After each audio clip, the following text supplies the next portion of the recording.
พอเรามาฝึกเองเนี่ยเราก็โอเคเลเวลมันเริ่มขึ้นเลเวลขึ้นหมายถึงว่าอัพเวลจากธรรมดาเลเวล1 2 3 4พักหลังเริ่มเลเวล5เริ่มแบบไม่ได้แล้วนั่งที่บ้านไม่ได้แล้วแม่งต้องเข้าไปป่าช้า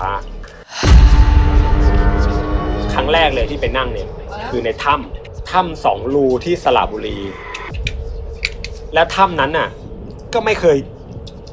ยเจอไม่เคยรู้คือไม่เคยรู้เรื่องวัดถ้ำนี้เลยแต่มันมาเห็นในเขาเรียกว่าเห็นในนิมิตอ่ะแต่ถ้าจะพูดให้แบบรุ่นใหญ่หน่อยก็คือแบบอ๋อเรานิมิตเห็นแต่จริงๆแล้วไม่ใช่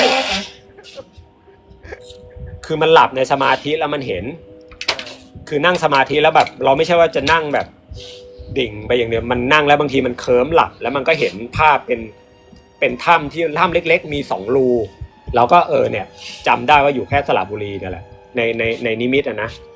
แล้วก็ให้เพื่อนไปส่งเพื่อนก็บอกอยู่ตรงไหนสระบุรีบอกไม่รู้อ่ะแต่รู้ว่ามันมีคือไปทางสระบุรีแล้วมันมีรถปูนอ่ะคือในนิมิตที่เห็นนะมันมีรถปูน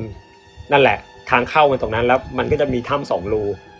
แล้วบอกมันก็บอกหูรถปูนแม่งมีเป็น100ทางไปสระบุรีอ่ะก็เพื่อนก็ขับรถไปส่งนะไอ้ตัวเองก็ไม่รู้เรื่องอะเตรียมของเตรียมข้าวเตรียมของไปจะไปถือศีลจะไปถ้ำ2 รูเนี่ยแล้วก็ไม่รู้ด้วยว่ามันชื่อถ้ำ2 รูหรือเปล่านะก็ขับรถไปก็ไปถามเลาะถามชาวบ้านเขาไปเรื่อยอ่ะเขาก็บอกโอ๊ยไม่มีถ้ำนะแถวเนี้ยลองขับไปดูดิแล้วก็ขับแม่งไปเรื่อยขับหลงขับไปคิดดูจนเจอถ้ำ2 รูมันไม่ใช่ถ้ำใหญ่นะมันเป็นถ้ำเล็กๆคือแบบไม่ใช่ถ้ำแบบมโหฬารนะถ้ำแบบเหมือนมันมี2 รูมัน2 รูเดินทะลุกันเล็กๆนี่แหละแล้วเราก็ไปอยู่ถ้ำเนี้ย3 วันคือจะไปถือศีลและที่หนักไปกว่านั้นคือเป็นวัดที่แบบกันดารมากมีพระ4 องค์และเขาไม่มาถือศีลกัน แล้วเราก็แบบไอตอนนั้นเราก็แบบคือเนี่ยแม่งคือการลงสนามจริงแล้วแบบคือต้องวัดใจแล้วไงว่าแบบคืออยู่คือต้องอยู่ในถ้ำคนเดียวอ่ะแต่ในถ้ำก็มีไฟนะไม่ใช่ว่าไม่มีไฟนะแล้วก็มีพี่ตัดฟืนอยู่คนนึงเขาตัดไม้กฐินเอาไปเผาเป็นฟืนแล้วเขาขายฟืนเขาเหมือนชาวบ้านแล้วเขามาขอข้าววัดแล้วเขาก็เหมือนประมาณว่ากลางคืนเขาจะมาพักที่ตรงศาลาอะไรประมาณเนี้ยเราก็ชวนเขาแบบพี่เนี่ย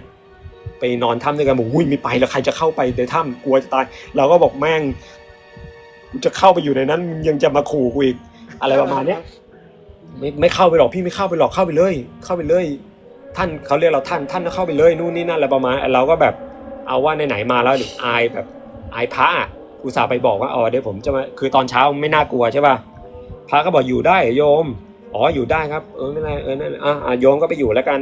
คือตอนเช้ากับตอนคืนคนละฟิลไงโอ้โหแบบคือไม่ได้มีผีไม่ได้มีอะไรนะคือแม่งกลัวคือเข้าถ้ำกลัวอะไรงูจงอาง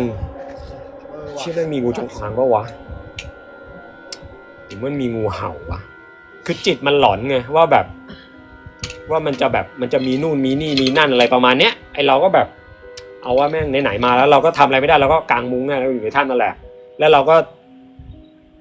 ไหว้พระสวดมนต์เหมือนเดิมแต่อีกอย่างหนึ่งคืออธิษฐานจิต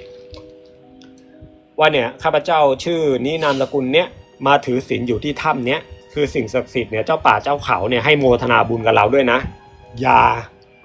มาหลอกคือถ้ามาหลอกเนี่ยคือบาป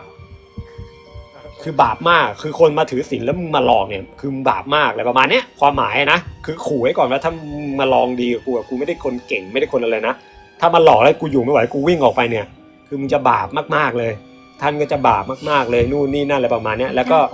ไหว้พระสวดมนต์นั่งสมาธิก็สเต็ปเดิมนั่งสมาธิแล้วพอมันเหนื่อยจะจัดแล้วก็หลับก็อยู่อย่างนั้น2 คืน 3 วันอยู่คนเดียวก็อยู่คนเดียวกินข้าววัดไม่มีคนถือศีลเพราะวัดนั้นไม่มีคนแล้ววัดนั้นพระก็ไม่บิณฑบาตนะเพราะมันเดินเข้าหมู่บ้านไม่ได้มันไกลพระต้องชาวบ้านต้องแบบเวียนกันมาทำกับข้าวให้พระ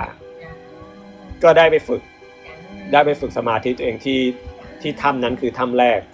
แต่ขากลับมาเนี่ยเราก็เริ่มเชื่อในจิตตัวเองแล้วว่าคือเรามีเซนส์คือเราเริ่มรู้ว่าเฮ้ย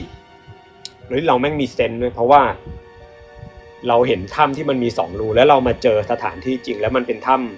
มันเป็นถ้ำ2 รูจริงๆแต่มันไม่ได้เหมือนกันในรูปที่เราเห็นในสมาธินะ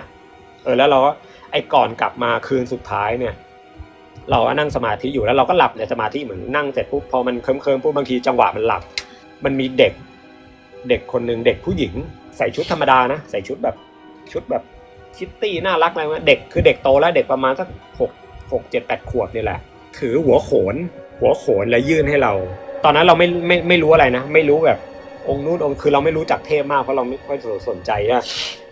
ยื่นเสียนเนี่ยให้เราแล้วในเสียนเนี่ยเป็นเสียนสีเขียวมีชดาขึ้นมาเป็นพญานาคยื่นมาแล้วบอกว่าเนี่ยปู่พุทธชงตอนนั้นเราไม่รู้จักนะและในฝันเราก็รับไว้แล้วเราก็เหมือนแบบจังหวะแบบตื่นจากสมาธิแล้วก็ไม่ได้คิดอะไรเราก็นอนปุ๊บแล้วตอนกลับเราก็นั่งคิดเสียนสีเขียวชื่อปู่พุทธชงเราก็ไม่ได้อะไรแล้วเราก็กลับมาเสร็จปุ๊บเราก็ไปนั่งเซิร์ชแล้วก็องค์นี้นี่มามีจริงชื่อนี้จริงๆอะไรประมาณเนี้ยทีนี้เราก็เลยแบบว่าหรือว่าคือมโนไงหรือว่าแบบถ้ำนี้แบบเป็นสถานที่ที่แบบปู่คนนี้มาหรือปู่คนนี้อยากจะมาอยู่กับเราวะอะไรประมาณอย่างเงี้ยสุดท้ายปู่ก็ไม่อยู่กับเราจริงป่ะอยู่ข้างหลังเหรอโอ้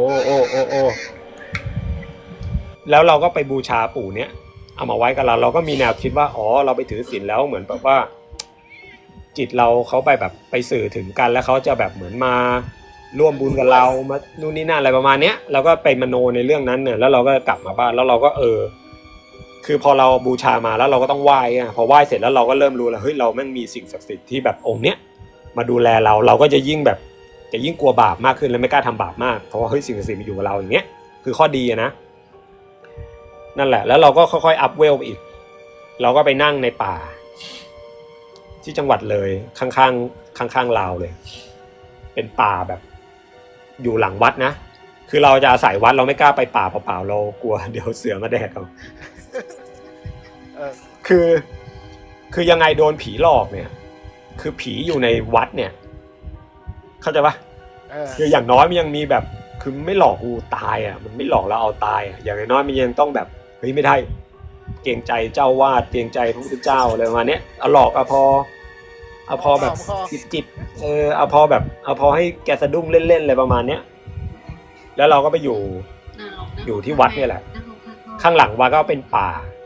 พอเลยป่าไปป่าแบบป่าใหญ่เลยนะป่าใหญ่เหมือนประมาณแบบว่าสัก6 โมงเย็นเนี่ยพอมันมืดแล้วเรากางมือมาอย่างเงี้ยเอามืออยู่ตรงหน้าเนี่ยเราไม่สามารถมองเห็นมือเราคือมันมืดด้วยเงาไม้มันมืดตึ๊บคือคำว่ามืดตึ๊บแต่เราก็อยู่ในนี่นะอยู่ในกุฏิไม้เล็กๆยกพื้นมาประมาณสัก60 เซนอะไรประมาณเนี้ยกุฏิไม้ก็มีไฟนะ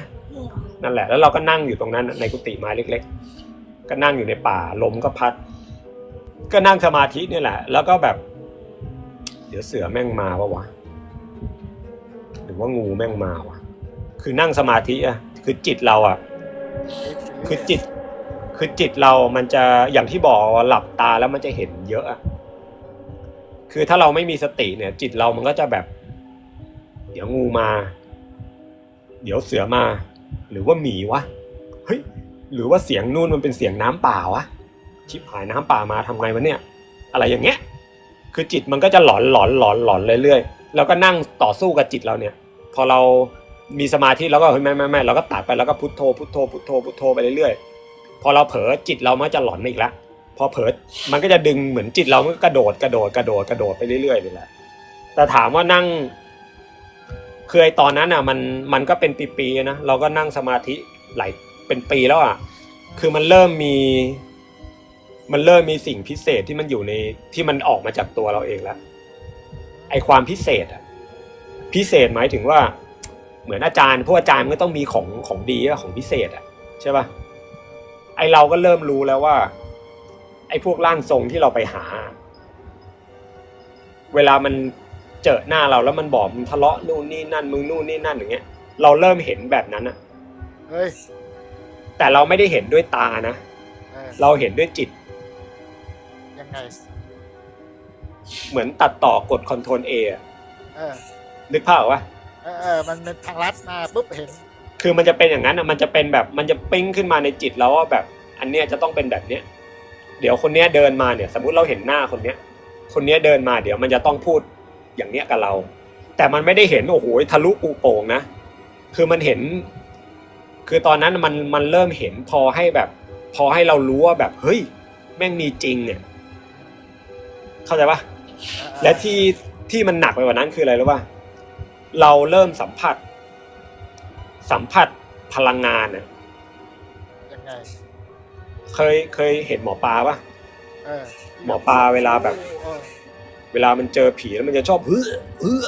อ้วกแตกน้ำตาไหลขี้มูกไหลอะแต่เราไม่อ้วกแตกเนี่ยเราจะมีน้ำมูกมันจะไหลแล้วมันจะมีคือมันจะขนลุกอ่ะคือมันจะขนลุกคือเขาเรียกว่าเหมือนเวลาเราไปในที่ตรงเนี้ยมันมีพลังงานอยู่อ่ะคือเราจะมีความรู้สึกว่าตรงเนี้ยมันมีพลังงานในเลเวลแรกๆนะแต่พอพักหลังพอเรานั่งสมาธิพอมันลึกเข้านั่งได้เยอะเข้าเนี่ยมันเริ่มแยกพลังงานเนี้ยมันเริ่มซอยพลังงานนี้ได้เว้ยซอยแบบถ้าพลังงานเนี้ยมาแบบเนี้ยแม่งเป็นผีชั้นระดับล่าง โอ้ มันไม่ได้แค่จับพลังได้แค่ผีนะมันจับพลังได้ถึงขนาดพวกแบบดวงจิตวิญญาณที่แบบเจ้าที่เทวดาเจ้าป่าเจ้าเขาอะไรประมาณเนี้ยแต่ไม่ได้เห็นนะเข้าใจคำว่าไม่เห็นนะแต่มันสามารถจับพลังซึ่งไอ้ตรงที่เราจับพลังพวกนี้ได้เนี่ยแล้วถามว่าไอ้ความรู้สึกเนี่ยถามว่ามันก็รู้สึกไปเองไอ้กว่าที่เราจะเชื่อความรู้สึกเนี่ยแม่งเป็น2 ปีนะกว่าเราจะเชื่อว่าอันเนี้ยแม่งคือเรื่องจริงเนี่ยไม่ใช่ว่ามันโนไปเองเฮ้ยแม่งปวดขี้แล้วแบบขนลุกอะไรประมาณเนี้ยเข้าใจป่ะคือเมื่อก่อนเราแบบเฮ้ยไม่ใช่หรอกไม่ใช่ไม่จริงไม่ใช่ไม่จริงไม่ใช่ไม่จริงจนมันเกิดเรื่องที่วิทยาศาสตร์เนี่ยสามารถแบบพิสูจน์ได้